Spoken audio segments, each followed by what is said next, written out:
Vamos então elevando o nosso pensamento a Jesus.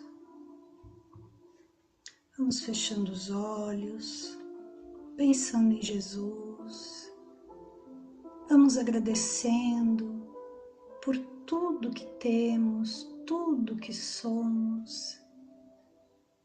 Agradecemos, Senhor, porque nós estamos encarnados e desejamos aprender mais a cada dia. Desejamos amar mais. Obrigada, Senhor Jesus, porque o Senhor nos dá as oportunidades para isso. Neste momento, nós vamos unindo os nossos pensamentos, desejando criar energias de muita luz e de muito amor ao nosso redor, e que essas energias luminosas, contendo a paz, a esperança, o amor, possam ir adiante, possam ir até os nossos vizinhos, nossos colegas de trabalho, todas as pessoas que sofrem da nossa cidade e de outras cidades. Nós desejamos, Senhor, que a Tua luz e o Teu amor se espalhe por toda a humanidade. Que assim seja. Bom, hoje nós vamos começando a pensar, a refletir a respeito do Natal. Essa data festiva que se aproxima e que todo mundo comemora. Mas nós, espíritas, nós devemos saber o conselho que Jesus nos deu, que nós devemos colocar as questões espirituais acima das questões materiais. Bom, então, esse dia de comemoração, nós vamos começar a pensar, comemoração do quê? O nascimento de Jesus. Esse dia glorioso que Jesus veio nos abençoar, encarnado entre nós.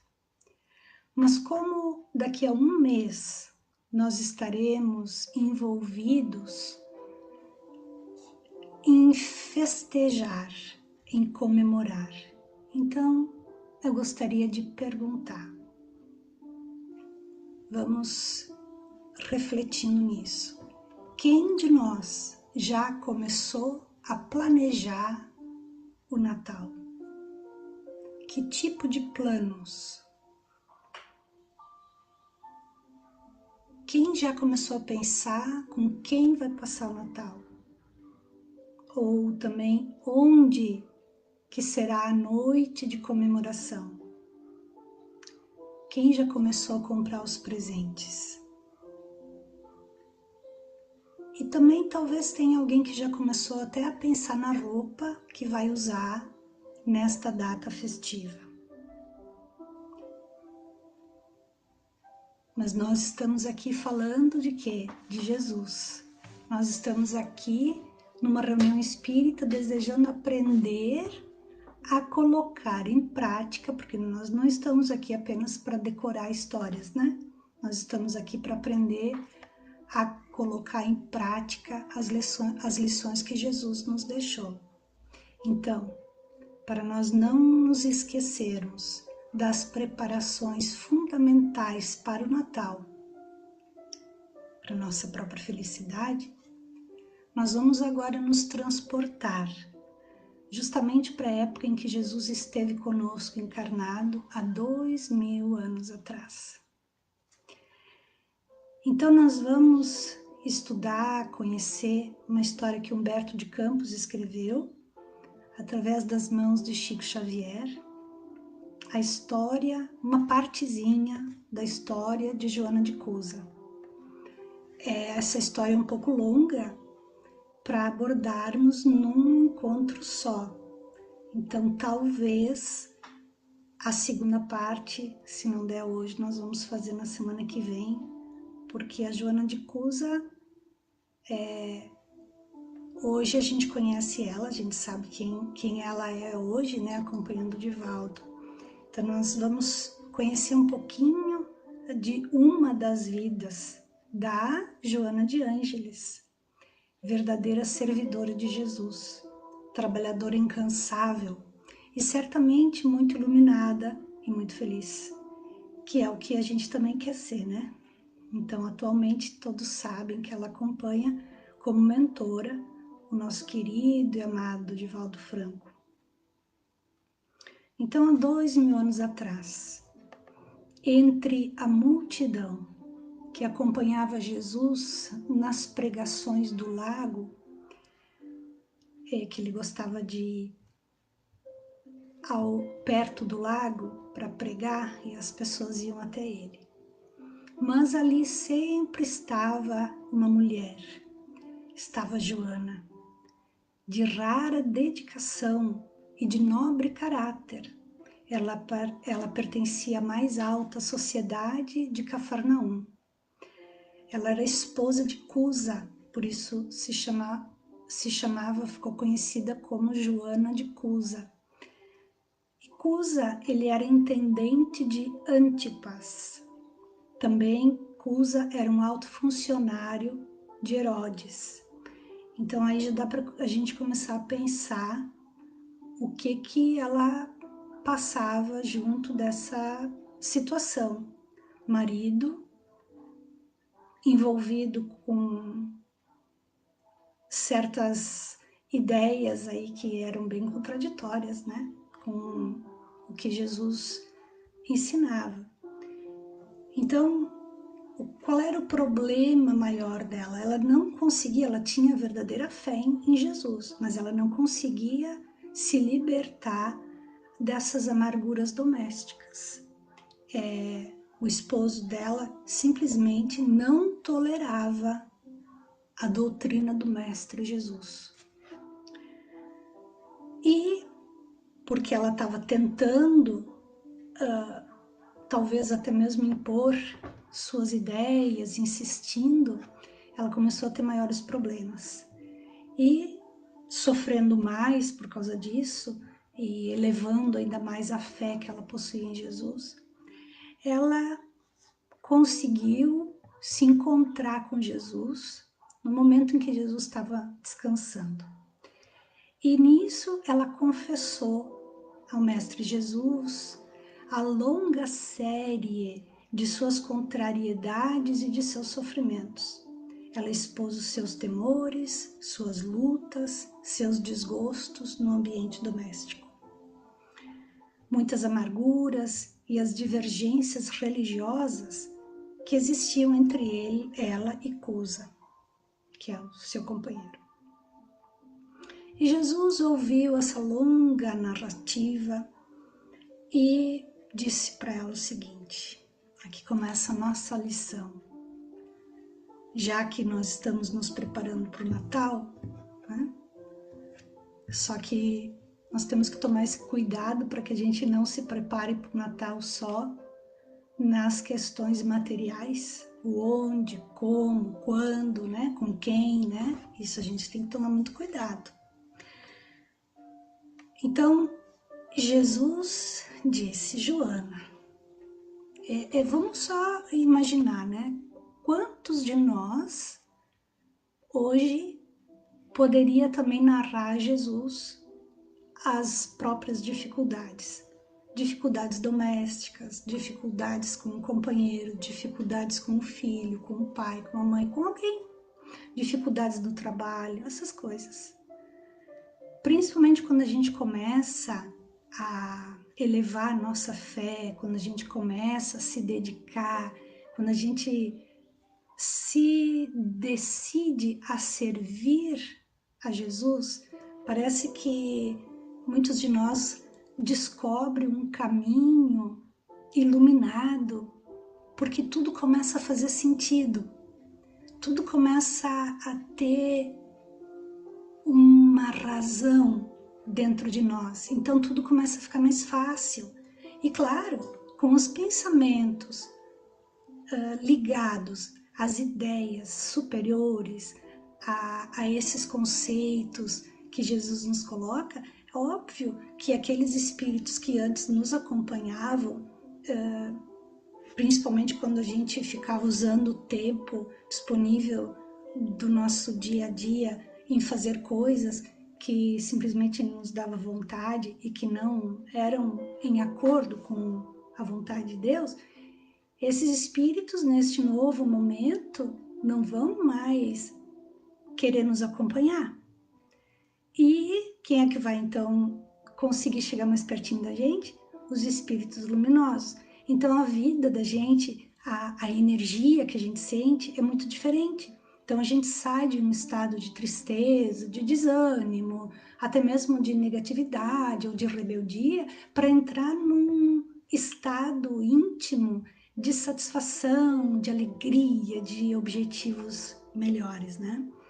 Então, se nós estivéssemos diante de Jesus, podendo falar para Ele das nossas dificuldades, certamente nós iríamos falar coisas parecidas com a Joana. Iríamos reclamar de dificuldades com alguma pessoa com outra. E justamente nesse momento em que nós começamos a conhecer esse caminho de luz, nós queremos trazer os outros junto com a gente. Então, a gente convida uma pessoa, a gente conversa com outra pessoa, e a gente gostaria de ter essas pessoas ao lado da gente, né? E aí é que às vezes a gente acaba entrando em certas decepções, e se a gente se desvia do pensamento de que o maior objetivo que temos é conosco, nós vamos então olhando muito para fora e vamos deixando de olhar para dentro e vamos entrando em dificuldades emocionais e até dificuldades de relacionamento. Então vamos ver o que Jesus aconselha a Joana. Ele diz assim: Joana, só existe um Deus, que é nosso Pai. E só existe uma fé para as nossas relações com o seu amor. Parece tão simples. Jesus continua: todos os templos da terra são de pedra. E eu venho, em nome de Deus, abrir o templo da fé viva no coração dos homens. E ele continua: entre o sincero discípulo do Evangelho e os erros milenários do mundo, começa a travar-se o combate sem sangue da redenção espiritual.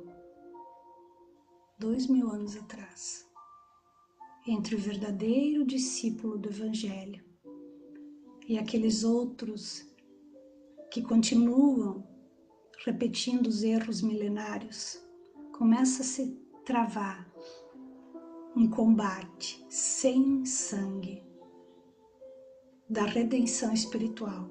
Tu vê, 2000 anos depois, nós estamos agora entrando numa época de redenção, né? Ou nós estamos, desde que Jesus esteve conosco, em redenção. Que ponto que nós estamos?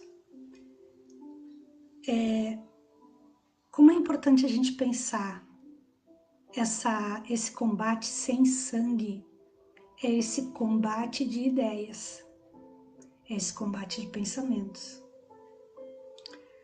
Jesus disse a ela: Joana, agradece ao Pai por ter te julgado digna do bom trabalho desde este momento.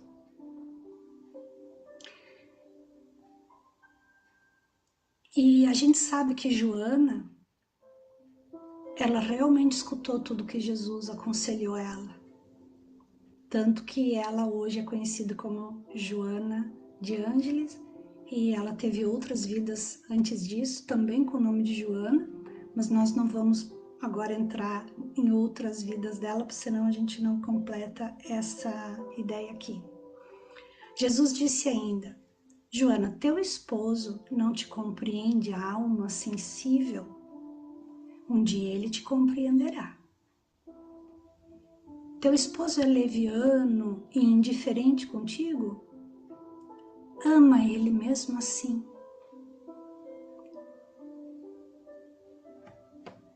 Tu não te acharias ligada a ele se não houvesse para isso uma razão justa. Olha o que nós podemos pensar agora. Não existe alguém que cruza o nosso caminho por acaso. Todas as emoções, todos os sentimentos que afloram de dentro de nós possuem uma causa. Absolutamente nada acontece por acaso. Veja como Jesus começou a aconselhar ela de que não era ela que deveria tentar impor a ele, mas mesmo assim, Jesus continua aconselhando. Ele diz assim: servindo a ele com amorosa dedicação, estarás cumprindo a vontade de Deus. Os sãos não precisam de médico. Além disso, nós não poderemos colher uvas nos abrolhos. Não podemos lavrar o solo, mas podemos reformar. E então nós poderemos retirar estas ervas envenenadas e no mesmo solo cultivar a videira maravilhosa do amor e da vida. Então, mesmo assim, Joana fica entregada. Como assim? Amar, servir, entender, compreender e ele, o outro, como que fica? Então Joana pergunta: mestre, eu sinto dificuldade extrema para um entendimento recíproco no ambiente do meu lar. Tu não julgas acertado que eu lute por impor os vossos princípios? Eu acho que isso aqui é muito do que nós pensamos hoje, né? Quantas vezes nós desejamos impor os nossos pensamentos com as justificativas de que apenas desejamos o bem do outro. Queremos convidar o outro a caminhar conosco nesse novo caminho que nós conquistamos, ou que nós descobrimos, ou que nós alcançamos. Mas Jesus sorriu serenamente e retrucou: quem, Joana, sentirá mais dificuldade em estender as mãos fraternas? Será aquele que atingiu as margens seguras do conhecimento com o Pai? Ou será aquele que ainda se debate entre as ondas da ignorância, da desolação, da ruína, da inconstância ou da indiferença do espírito? Quem conseguirá antes estender as mãos? Será que ele está dizendo quem antes consegue agir com serenidade, com amor? E Jesus então diz assim: quanto a essa questão da imposição de ideias, por que motivo Deus não impõe a sua verdade e o seu amor aos tiranos da terra? Nós muitas vezes queremos, né? Jesus continua: por que Deus não fulmina com um raio o conquistador desalmado que espalha a miséria e a destruição no mundo? A sabedoria celeste não extermina as paixões. Vamos lembrando que esse termo utilizado aqui como paixões significa esses ímpetos das pessoas fazerem aquilo que elas desejam, não se importando com nada mais ao redor, né? Então, a sabedoria celeste não extermina as paixões, mas transforma-as. Nós estamos em plena e constante transformação. Se nós nos permitirmos sermos guiados por Deus, se nós nos permitirmos deixar nossas próprias paixões de lado, deixando nossas próprias vontades de lado e agindo de forma serena, raciocinando e emocionando apenas no amor, as transformações que acontecerão conosco certamente vão nos levar a um caminho de luz e de grande felicidade. Por isso que nós podemos entender que esta sabedoria celeste não vem nos impondo guerra, não vem nos impondo suas ideias. Nós temos o livre-arbítrio, e o livre-arbítrio é respeitado. Jesus ainda diz assim, aquele que semeou o mundo de cadáveres, quer dizer, aquele que matou muitas pessoas, ele desperta para a luz, às vezes, apenas com uma lágrima. Olha aqui o amor de Deus sobre nós. Quer dizer, aquela pessoa que tenha feito muito mal, vai bastar um momento de dor, uma lágrima, e ele vai acordar para Deus e vai receber o amparo. Porque o Pai não impõe a reforma a seus filhos. O Pai esclarece os seus filhos no momento oportuno. Isso aqui Jesus disse assim, pelas mãos do Chico Xavier. O Pai não impõe a reforma a seus filhos. Esclarece-os no momento oportuno. Eu acho que esta frase deve nos levar a reflexões muito amplas. Muito amplas. Como nós, muitas vezes, nos deixamos levar pela pressa e buscamos ou encontramos justificativas dentro de nós muito grandes para a gente impor, né? E a gente acaba impondo muito. A gente impõe a ideia da gente, a gente espera, a gente faz expectativas e o que adianta? O que adianta? Então, diante dessa frase, vamos pensando um pouco mais. Vamos pegando o dedinho e botar lá no peito. Vamos de novo essa frase. O Pai não impõe a reforma a seus filhos. Esclarece-os no momento oportuno.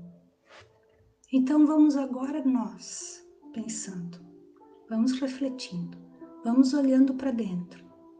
Se der, até vamos fechando os olhos. E vamos lembrando do nosso dia a dia, nas maneiras que nós reagimos e agimos em cada experiência de contrariedade e de satisfação. Vamos pensando. Como é que nós reagimos diante das situações de contrariedade e de satisfação? Normalmente as de satisfação nós somos mansos, mas de contrariedade, como é que nós estamos agindo e reagindo? Então eu pergunto, diante dessa frase que Jesus disse, será que já chegou o nosso momento oportuno? Será que já nos decidimos para este momento oportuno? Será que já estamos prontos para receber esses esclarecimentos do Pai? É o livre-arbítrio. Deus não nos impõe nada. Nós temos o livre-arbítrio.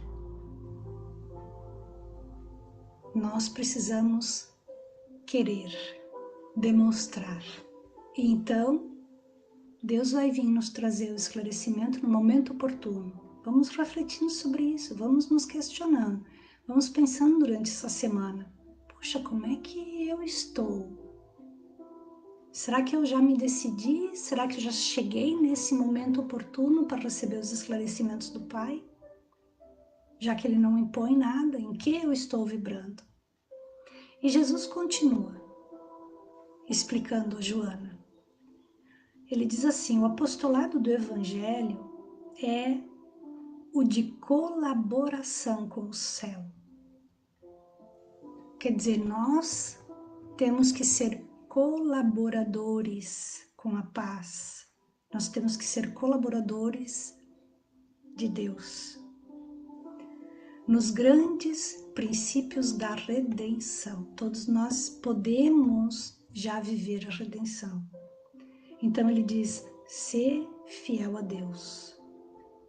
Amando o teu companheiro do mundo, como se ele fosse o teu filho. Não percas tempo em discutir o que não seja razoável. Olha essa frase é outra que nós temos que escrever em bilhetes e colocar na nossa casa em vários lugares. Não percas tempo em discutir o que não seja razoável. Ele diz, Deus não trava contendas com as suas criaturas e trabalha em silêncio por toda a criação.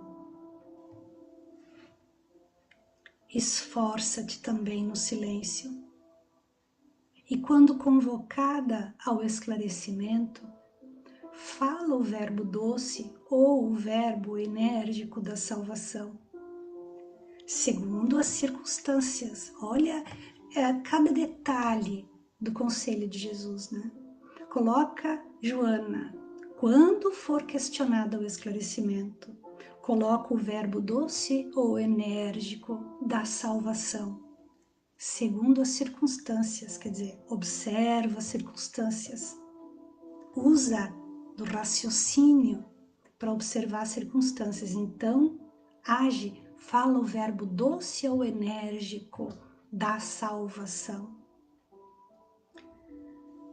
Volta ao teu lar e ama o teu companheiro como o material divino que o céu colocou em tuas mãos, para que talhes uma obra de vida, de sabedoria e de amor. Olha que lindo. Sê fiel, filha, e vai.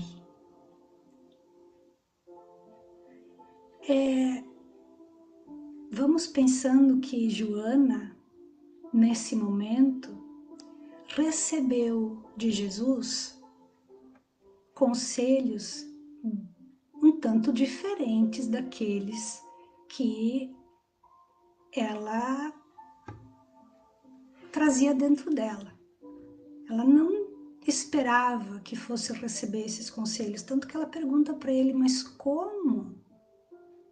Eu não devo lutar para impor as ideias de Deus? Eu não devo lutar com Ele para impor as minhas ideias, os meus pensamentos? Porque eu tenho fé, porque eu descobri o caminho que vai nos levar até Deus. Como o meu marido, e nós podemos pensar minha esposa, meu filho, minha filha, meu pai, minha mãe, meu amigo, meu companheiro, meu colega de trabalho.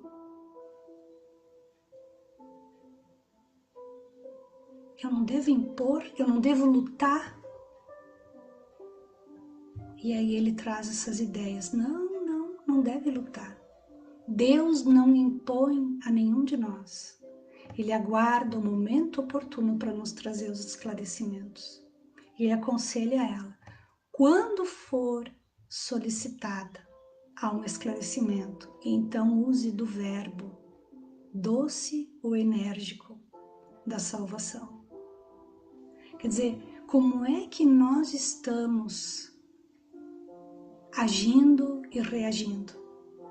Quantas vezes nós estamos diante de certas circunstâncias e nós nos sentimos provocadas? Quantas vezes estamos diante de certa circunstância que o melhor seria o silêncio amoroso? Como é que é isso, silêncio amoroso? O silêncio amoroso é naquele momento em que nós olhamos com oração dentro de nós. É o silêncio amoroso, onde nós participamos de algo sem precisar usar a fala, mas o pensamento se transfere para junto de Jesus, produzindo as energias a envolver as outras pessoas que estão em sofrimento. Nós não precisamos ir longe para fazer a caridade, para ajudar alguém em sofrimento. Não precisamos. É claro que quando estiver tudo em equilíbrio, aqui dentro e ao nosso redor, nós devemos ir adiante. Mas o primeiro lugar que nós temos o verdadeiro compromisso com Deus, de equilibrar, de colocar o amor, é onde? É aqui dentro. Porque realmente não é aquilo que vem de fora, não é aquilo que nos envolve externamente que deve definir as nossas emoções. São as escolhas que nós fazemos do que pensar e de como pensar. É isso que vai definir as nossas emoções. Porque quando nós nos decidimos a seguir os conselhos de Jesus, e quando nós nos esforçamos a seguir esses conselhos, nós devemos lembrar que o próprio Jesus foi crucificado. Que muitos seguidores e servidores de Jesus, porque um seguidor só é seguidor quando ele é um servidor, né? Muitos morreram de forma trágica, com sofrimentos. Então, nós não podemos nos iludir que no momento que nós começamos a nos dedicar, nos esforçando na própria transformação, em amar, em servir, em auxiliar, nós não podemos nos iludir que a partir deste momento nós não teremos mais sofrimentos. Temos que pensar que até Jesus teve seus sofrimentos na hora última. Por que ele nos mostrou isso? Nos encorajando. Porque Deus também conhece nossas inferioridades, nossos defeitos. Mas ainda bem que Ele também conhece nossas fraquezas e a nossa força, né? E Deus não nos dá jamais circunstâncias que vão além de nossas forças. Mas Deus nos dá circunstâncias que vão nos provocar, que vão, muitas vezes, até mesmo nos trazer dores. Mas quando nós estivermos com o amor desenvolvido dentro de nós, o entendimento de que nós estamos ainda num mundo de provas e expiações, com esse entendimento, nós conseguiremos vencer essas provas, essas expiações, nós conseguiremos passar pelas dores, pelos sofrimentos, sem o sofrimento total dentro de nós. Nós conseguiremos passar por essas circunstâncias de uma forma tranquila, até mesmo agradecendo a Deus pela provação, porque nós entendemos que através destes problemas que Deus nos traz, das dificuldades, das dores, nós entendemos que tudo isso é justo e certo, porque é exatamente esses problemas que vão nos trazendo lições, esses problemas que vão nos empurrando para a nossa evolução, porque todos nós desejamos habitar um planeta, um lugar que seja feliz. Todos nós queremos isso. Mas, como hoje, aqueles que já vivem nesses lugares felizes, eles passaram por aqui, pelas experiências que nós estamos passando. Então, o que nós podemos fazer? E tem alguns livros que explicam isso de uma forma fantástica, de pessoas que viveram aqui até a metade da encarnação e às vezes até por mais tempo, que viveram de uma maneira ruim, de uma maneira até que faziam mal para os outros. E chegaram num certo momento da encarnação, diante de algum sofrimento grave, eles acordaram para Deus. E então se transformaram e começaram a agir pelo bem dos outros.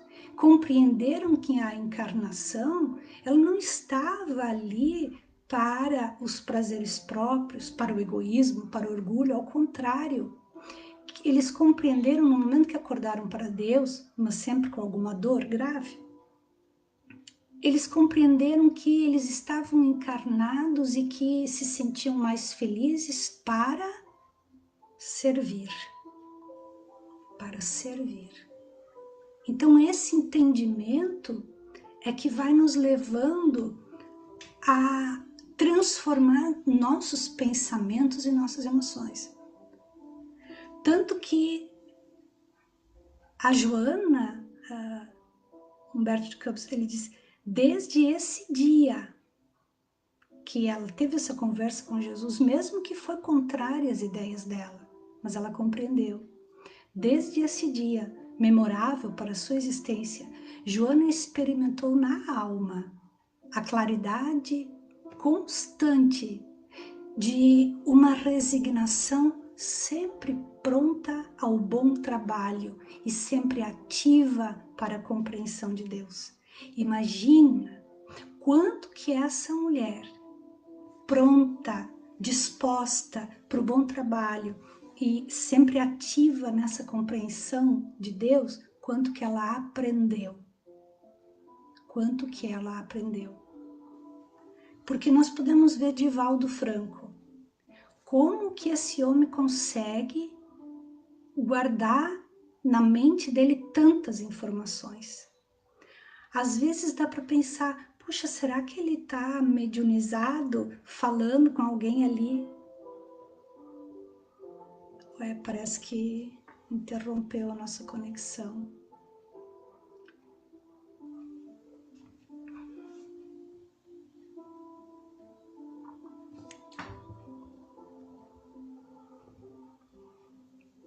O que dá para fazer? Faltando 5 minutos.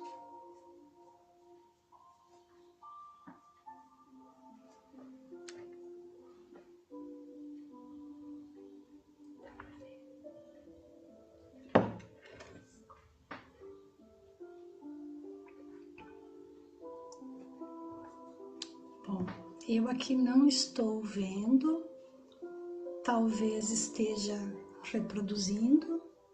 Estão ouvindo também? Tá bom, então vamos continuar. Estamos já no final. Estava falando do Divaldo. Provavelmente o Divaldo Franco, ou certamente, ele já alcançou um estado de plenitude em seu espírito. E quando ele fala, ele está ligado a outros espíritos de grande conhecimento. Então, as limitações que o corpo físico oferece a nós, parece que já não atrapalha o espírito de Divaldo Franco. E eu acho que é exatamente isso que a Joana, naquele momento, sentiu com os conselhos de Jesus, quando Jesus disse: vai, filha, e seja fiel a Deus. Essa claridade constante de uma resignação sempre pronta. Uma claridade dentro de nós que nos torna resignados à vontade de Deus. E Deus, com a sua bondade, seu amor infinito, Ele vai nos guiando, nos conduzindo de uma maneira em que nós poderemos alcançar estados de grande claridade em nosso espírito. Então, eu gostaria de aproveitar esse momento para lembrar a todos que o nosso grande dever diante de Deus, nossa grande missão é amar. Nós estamos aprendendo isso. Em 32 dias nós estaremos comemorando o nascimento de Jesus. Vamos nos preparando para que neste Natal nós possamos brilhar mais. E não só dentro, mas brilhar àqueles que estiverem ao nosso redor, amando, amando. Então, quando alguém tiver com algum problema, que sejamos nós aqueles a oferecer um amparo, um sorriso, uma oração. E somente se formos convidados nós vamos esclarecer e não mais impor nada. E assim vamos alcançando a nossa paz. Vamos elevando nosso pensamento a Jesus, agradecendo por este encontro.